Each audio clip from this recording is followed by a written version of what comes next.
Então, galera, eu estava mega desanimada de fazer vídeo, porque, né? Eu achei que o tema seria Alexandre mega rico, mas as redes sociais acharam mais relevante falar da briga de direita. Aí confesso para vocês que eu tinha ficado com preguiça, porque, me desculpem os emocionados, foi tudo que eu consegui sentir, uma profunda preguiça. Mas aí, na noite dessa segunda-feira, eis que a CNN me aparece com uma notícia que encheu meu coração de alegria. E a notícia seria que Alexandre está bem mais ferrado do que o Toffoli e que a Polícia Federal já entendeu tudo o que está acontecendo, inclusive a possível Operação Abafa. E é mais legal do que parece, porque se eles já sabem o acordão que está sendo feito, eles já estão se antecipando a isso, certo? Aí, dada essa notícia, eu me animei a vir aqui porque, sim, eu sou o tipo de pessoa que fica feliz com a tristeza do Xande. Me julgue. E aí, já que eu tô fazendo vídeo, eu vou falar dessa treta da direita, porque, pelo que eu entendi, se eu não falar, eu tô em cima do muro, blá blá blá. Mas eu respeito a quinta série, aliás, me identifico. Só que esse não será o foco do meu vídeo, porque, como eu disse, tem coisa muito melhor acontecendo. Sem mais delongas, separa a pipoca, fica confortável e bora lá!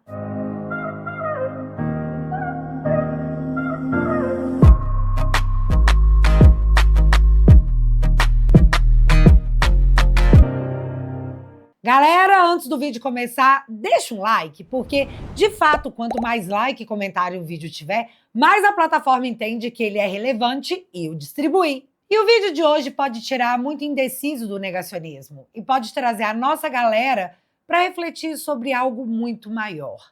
Logo, contribua para essa causa. Combinado?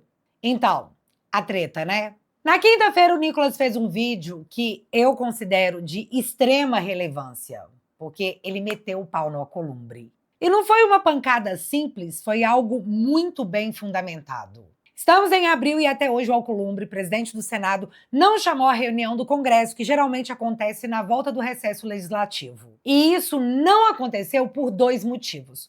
O primeiro é que, na reunião do Congresso, ele seria obrigado a ler o requerimento de abertura da CPI do Banco Master, que tem todos os requisitos cumpridos. Só falta o Alcolumbre ler o requerimento e ele não quer, não tá afim. A abertura do CPI no Senado não é facultativa, ela não depende de uma fila, diferentemente da Câmara dos Deputados. Ela é um direito das minorias com entendimento consolidado na Suprema Corte. E, novamente, para que fique claro, na reunião do Congresso, o requerimento de abertura tem que ser lido. Então, Alcolumbre simplesmente não convocou a reunião, senão a CPI, que vai acertar frontalmente não apenas os ministros do STF, como também vários parlamentares e talvez o próprio Alcolumbre, seria aberta. O segundo motivo é que, na reunião do Congresso, o Alcolumbre teria que pautar os vetos do déspota que ocupa a presidência da República, o Lula. Entre esses vetos está a dosimetria da pena, que passou com margem bem larga, tanto na Câmara como no Senado. Ou seja, o veto do Lula será derrubado e a dosimetria será promulgada, o que seria um alento para os presos do dia 8. E não, eu não estou falando apenas do presidente Bolsonaro, do Braga Neto, do Garnier, do Anderson Torres, do Felipe Martins, do Silvinei, do Heleno e de tantos outros. Eu estou falando de um empresário que doou R$ 500 para uma manifestação e foi condenado a 14 anos de prisão. R$ 500, gente. 14 anos de prisão. Eu tô falando de uma idosa com câncer que segue presa pelo 8 de janeiro. E, gente, olha bem o rosto dessa senhora. Pelo amor de Deus! Felipe Martins está preso nesse momento em um regime RDD, que na prática é uma solitária, violando completamente o seu direito de ter convívio com outras pessoas. E ele está nesse regime de solitária porque o presídio que o Alexandre insiste em mantê-lo não pode garantir a sua segurança. Então, ele tem que ficar isolado numa cela de 2 metros por 1,80. E esses absurdos são nada perante a quantidade de gente que foi presa injustamente em nome de um ato político onde, para se salvar a democracia, ela acabou assassinada. A dosimetria já aprovada pelo Congresso iria aquecer o coração não apenas dessas pessoas, mas de seus familiares que assistem homicidas saírem em audiências de custódia. Mas o Alcolumbre não convoca a reunião do Congresso porque teria que enfrentar esses assuntos. E para não ter que lidar com isso, ele, na prática, fechou o Congresso brasileiro. As sessões do Senado agora são semipresenciais, até porque assim ele impede que os senadores esfreguem na cara dele de forma pública que ele está mantendo a casa do povo fechada. E, gente, o quão antidemocrático é isso? Mas, enfim, o vídeo do Nicolas saiu na quinta-feira à noite e eu entendi que essa discussão ficaria para segunda, devido ao feriado religioso, um dos mais importantes para nós cristãos. Mas não, o tema não foi nem o Alcolumbre, nem o Alexandre comprando um monte de imóveis à vista em 4 anos. Foi a treta do Eduardo com o Nicolas lá no Twitter. E olha, isso para mim é tão sem sentido, porque, no final das contas, todo mundo vai votar no Flávio. Estamos prestes a entrar num período eleitoral onde vamos catar o voto na unha, onde nossas prioridades são espalhar para as pessoas que no governo Lula as famílias nunca estiveram tão endividadas. E isso não é impressão minha, isso é dado oficial. E enquanto a galera tá parcelando o pedido no iFood, a Janja tá fazendo carne de paca pro déspota e postando nas redes sociais como se fosse algo muito legal. Uma carne que custa aproximadamente R$ 300 o quilo. Pai dos pobres? Onde? Agora nem no discurso. Sim, a vida das pessoas era melhor com o presidente Bolsonaro. E é isso que nós precisamos lembrá-las, que a sua ideologia, a ideologia dessas pessoas, as arrastou para a lama. Érica Hilton, na presidência da Comissão das Mulheres, fez mais pelo Flávio do que qualquer postagem de qualquer figura da direita. As pessoas ficaram tipo aquele meme, tá certo isso? O Lula acabou de demitir o diretor da Petrobras porque, no governo Bolsonaro, ele dizia que o preço da gasolina se resolvia numa canetada. Vamos ver o que ele vai aprontar agora, já que a gasolina está no maior valor dos últimos anos. O filho do Lula está atolado até o pescoço no rolo do INSS que assaltou aposentados e os parlamentares petistas ficaram super felizes com o fim das investigações. São essas imagens que deveríamos distribuir todos os dias. O Lulômetro de ontem mostra uma aprovação pífia de 28%. Enquanto isso, o Lula segue falando um monte de asneiras, tipo que a culpa do seu endividamento é sua, porque você fica comprando coisinhas de R$ 50. Como se não bastasse o governo Lula ter taxado as blusinhas. Cara, estamos com a faca e o queijo na mão. Então, se estamos todos do mesmo lado, qual o sentido? Eu não consegui entender isso até agora e eu me coloco na situação que o Flávio, o candidato à presidência, solicitou mais de 3 vezes. Nosso foco agora é outro. Nosso foco é juntos para derrubar o Lula. E para isso vamos precisar de todos. E quando eu digo todos, é todos mesmo. Por esse motivo, eu não comentei e nem vou mais comentar esse assunto que não ajuda em absolutamente nada nesse momento. Porque, de novo, você pode estar comprando o boi de um ou de outro, mas no final das contas, vai todo mundo votar no Flávio. E é nisso que eu estou focada agora. Eu estou mais preocupada com a eleição lá no Senado, porque se nós não tivermos um presidente de direita naquela casa, nós vamos reviver a frustração e a omissão que o Alcolumbre e o Pacheco nos submeteram por anos. Ontem o Flávio foi até o Inteligência Limitada e sabe o que ele falou? Parem com isso! Tipo, só parem! Eu preciso de todos vocês. Bem mais ou menos isso. Ele precisa gritar com o megafone para a galera escutar. E como eu entendo que tirar o Lula e montar um Senado de direita nesse momento é mais importante, esse terá sido o único comentário que farei sobre esse assunto, que deveria ser um não assunto. Você vai votar no Flávio? Você vai chamar o coleguinha para votar no Flávio? Você vai virar o voto da sua prima petista que não consegue mais comprar uma tinta azul pro cabelo? Então, para mim, até as eleições terem acabado, basta. Aí, depois, a gente pode fazer igual aquele áudio que eventualmente fica aparecendo nos grupos de WhatsApp. Tava aqui pensando, nós podíamos se reunir tudo, mas todo mundo dentro de um barracão, uma hora dessa, fazer a confraternização do grupo. Se reunir tudo num barracão, fechar as portas e se bolhar no soco e no box. Mas se arrebentar tudo, descontar tudo que tem de raiva um do outro e intriga, sair no soco. Depois abrir as portas e o que aconteceu lá dentro. Aí segue a amizade nova lá fora. Mas daí todo mundo pegar as raivas e eu ia apanhar bastante, mas ia bater muito, porque tem uns aí que eu queria moer soco. Mas agora falando sério, eu sempre digo isso aqui. Muito ajuda quem não atrapalha. E dessa vez não seria diferente. Eu não vejo como esse assunto agrega. Então, não contem comigo para atrapalhar o caminho de um objetivo que é extremamente maior. Pronto. Agora, bora falar do que realmente interessa? Vamos falar do Alexandre? A situação piorou bastante e descobrimos isso com a matéria da CNN. Mas antes, eu preciso dar um contexto importante. Então, vocês lembram que eu falei que o Alcolumbre estava mantendo o Congresso fechado e assim impedindo a CPI do Master? Pois é, os senadores entraram com um pedido de abertura de CPI no Supremo Tribunal Federal, alegando omissão do Alcolumbre. E é muito legal essa situação porque, para rejeitar a prorrogação da CPMI e do INSS, os ministros disseram que prorrogação não era uma atribuição da corte, só a abertura de CPI, que era um direito consolidado da maioria. Esse pedido de abertura caiu com Cássio Conká, que acabou se tornando o relator do caso. Eu já estava achando que não teria como isso ser ruim, porque se os ministros mandassem abrir a comissão que vai investigar o Master, ótimo. Se eles negassem, seria um escândalo monumental, visto que o STF determinou a abertura da CPI da Covid. Fora que iriam se contradizer em público num curto espaço de tempo com a memória do brasileiro e da mídia bem frescas. Além disso, iriam evidenciar uma tentativa de blindagem de um caso que já possui repercussão nacional e é amplamente investigado pela Polícia Federal, que está à espera da delação do Vorcaro. Cássio Conká, na minha opinião, nem deveria ser o relator do caso, já que o Mendonça é o responsável pelo caso Master e deveria avocar para si como prevenção. Modalidade inaugurada por Alexandre e amplamente aceita por toda a corte. Mas enfim, tá com Cássio. Só que o Cássio viu seu nome parar nas matérias de jornais que comentam o escândalo do Master.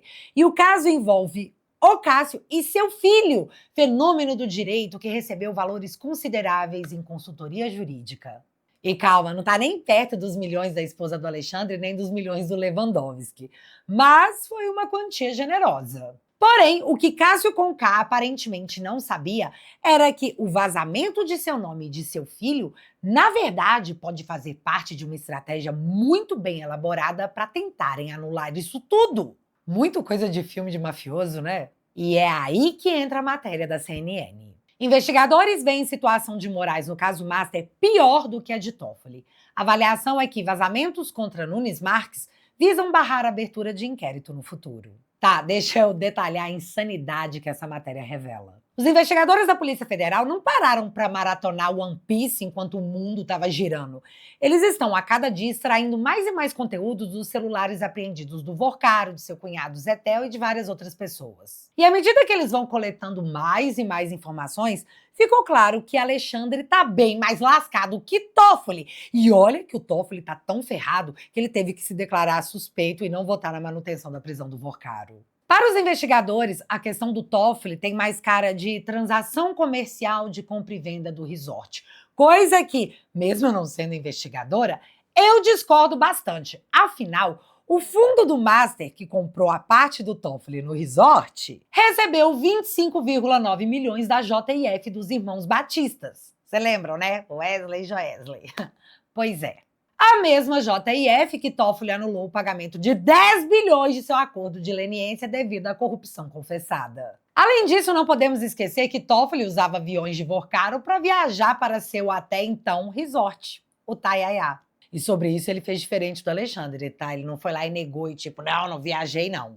Ele só caladinho tava, caladinho ficou. E também não podemos esquecer que a empresa do irmão do Toffoli, dono oficial de parte do resort, já que o Toffoli era um sócio oculto, estava registrada no endereço de fachada. E assim, se eu sei de todas essas coisas, os investigadores obviamente também sabem. E mesmo assim, tudo sendo explicitamente grave, eles ainda acham que a situação do Alexandre é pior que a do Toffoli. Então, meu filho, nu! No caso do Alexandre, ainda segundo os investigadores, não seria apenas uma transação comercial. Alexandre teria atuado para ajudar de fato o Banco Master. Não só ele, como sua família. Afinal, foi a sua esposa, Viviane, que recebeu um contrato de 129 milhões para fazer compliance. Deus, por que ela falou isso? Sério, por que ela falou isso? Teria sido melhor ela ficar calada? Ou não? Foi bem mais legal ela ter falado isso. Mas o negócio é que os investigadores começaram a juntar todas as pecinhas. E essas peças são coisas tipo Alexandre falando com o Vorcaro até momentos antes de sua prisão, visitas do Alexandre à mansão do banqueiro, os voos no avião das empresas do Vorcaro e de seu cunhado Zetel, O encontro com o presidente do BRB na mansão do Vorcaro, quando se estavam tentando negociar a venda do Master ao BRB para que ele não fosse liquidado, coisa que o Alexandre negou, mas o Metrópolis reafirmou como fato verdadeiro e ficou por isso mesmo pra gente. Porque para a Polícia Federal, eu acho que não passou batido, não. Cara, vocês lembram que, segundo o Estadão, o Alexandre chegou a ligar 6 vezes para o Banco Central para poder falar do caso Master? Pensa na galera recebendo os telefonemas em série, tipo, puta cara chato. A explicação para essas ligações e encontro com Galípolo era que ele estava tratando da Magnitsky. Mas o Banco Central colocou em sigilo essas comunicações porque a repercussão pública estava muito ruim. Tá, eu não sei se foi por isso mesmo que ficou em sigilo, mas eu imagino que seja. E essa conclusão dos investigadores ainda não se trata de uma investigação em cima do ministro, mas, como eu disse, de análises feitas em cima dos materiais apreendidos até agora. Só que, ao que tudo indica, o negócio está bruto, robusto, e tudo parece caminhar para um pedido formal de investigação do ministro Alexandre, aquele que jurou que fez tudo o que fez para salvar a democracia. E é aí que ficamos sabendo do plano infalível nível Cebolinha. Para que o Xande seja investigado, é preciso que o plenário do Supremo dê essa autorização. E esse plenário estaria dividido em 2 grupos. Os que querem deixar o Alexandre ser investigado e os que querem impedir as investigações de avançarem em cima do ministro. Do lado da blindagem estariam Flávio Dino, Gilmar Mendes, Cristiano Zanin e Toffoli. E pausa aqui pro Toffoli? Ele poderia votar numa situação dessa, sendo ele declaradamente suspeito e envolvido no escândalo do Banco Master?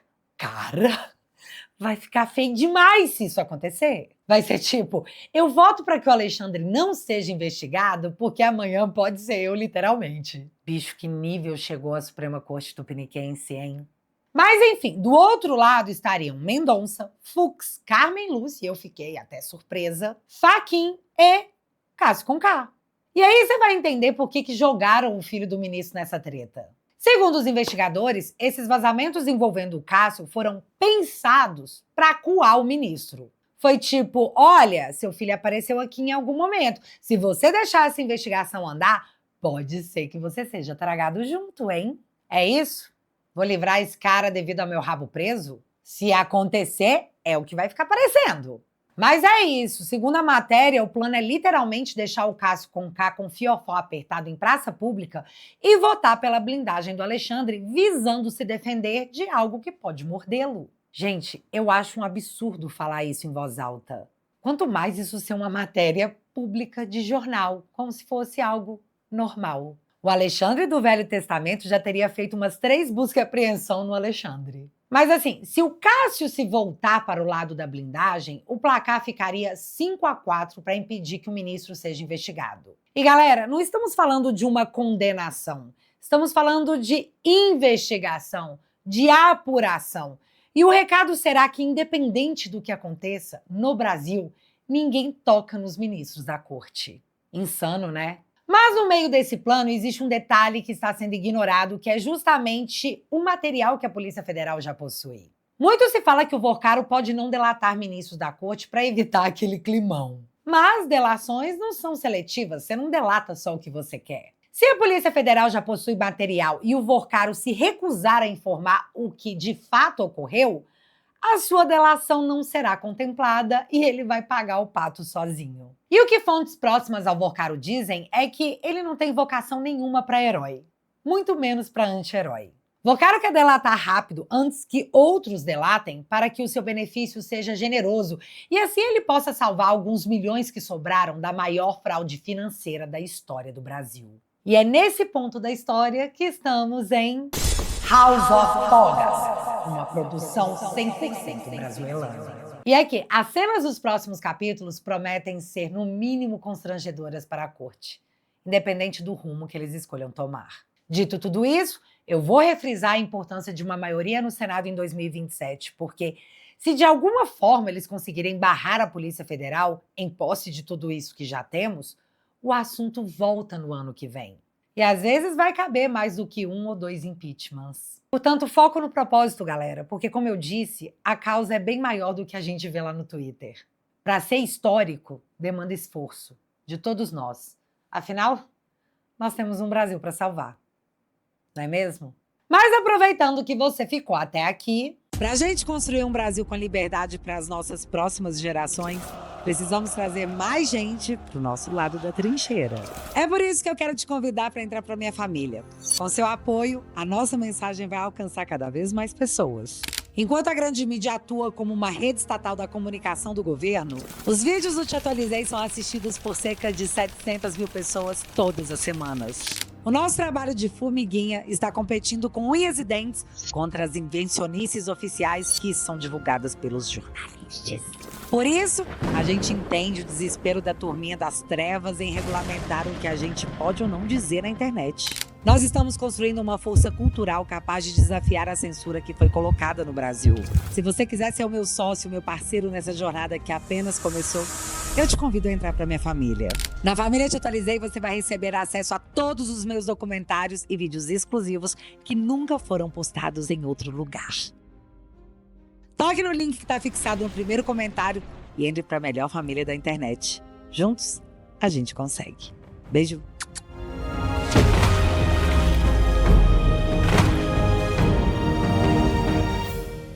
Assinando o teatualizei.app por 10 bonouros por mês, você financia o meu trabalho. Em troca, eu te ofereço mais do que apenas conteúdos exclusivos. Eu te ofereço uma família na internet. Porque lá você pode postar vídeos que considera relevante, textos e artigos, e conversar em tempo real com uma galera que pensa igualzinho a nós. E acredite, por aqui o seu apoio faz toda a diferença. Por lá tem vídeo exclusivo toda semana, então se você já é da família, não deixa de ir lá conferir. Dito tudo isso, se você quiser e puder, o link vai estar fixado aqui no primeiro comentário e desde já, muito obrigada.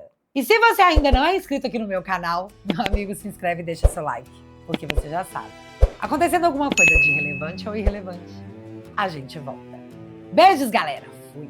Por muito tempo a gente esperou, viu o poder se fechar e calou. Mentira em rede se multiplicou e até pensar virou alvo e temor. Desumanizam pra impor, rótulo cola no opositor. Antes da lei vem o clamor e a vitrine cobre a dor. A ferida do mundo